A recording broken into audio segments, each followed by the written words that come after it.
So this is not a Stadia controller. This is. However, online I saw this article that said that this was either a Stadia ripoff or something similar, something very similar.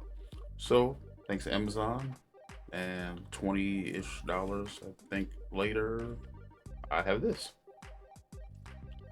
Take a look at it.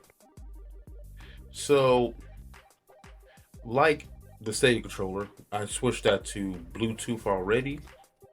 I mainly use that since I can't use it on Stadia. I can still use it for any of the cloud gaming that I do, as well as the gaming I do on my Chromebook, which either the PC games or the Android games.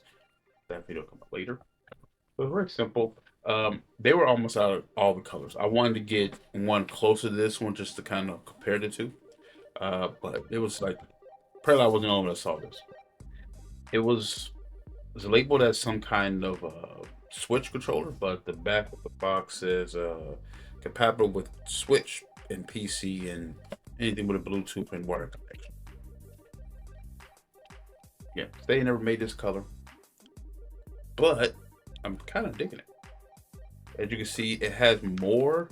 If I hold up too, it has more of the Xbox layout versus I'm guessing more like a PlayStation format that Stadia went.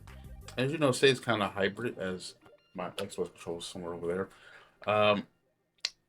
But I like Xbox, but I still, if I could, I did make a video about using this controller on my Xbox.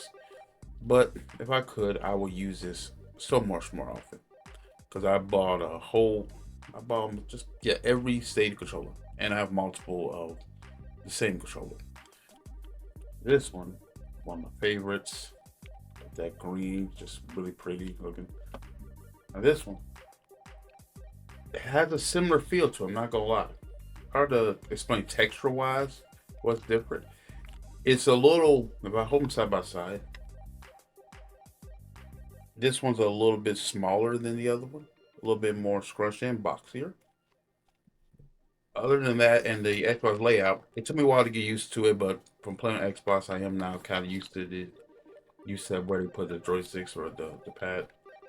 Uh, except for this one has like a these down here. It almost feels like if Stadia would have kept going and eventually made a upgraded controller, it would have looked something similar to this, I believe. Now, I've tested this. It works very well. It's pretty good alternative. You know, it is very sensitive. I barely touch this thing and it already powers up. The Stadia controller, you're going to have to hold down on that power button and it'll pop on.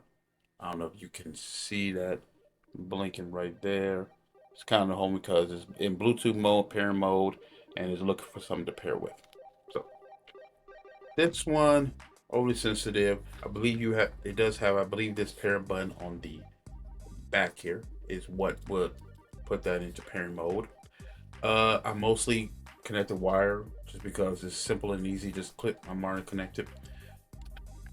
Other than that, pretty responsive. I just click it. I don't know how many games take advantage of these though.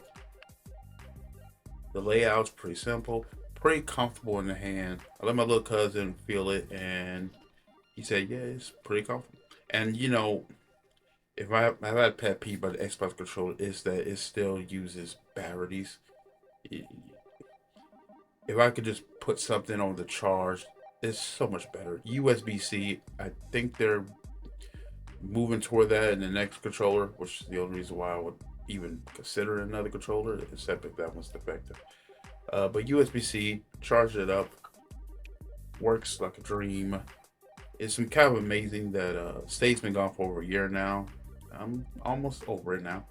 Uh, but we still find ourselves talking about it in 2024. Pretty cool. All right.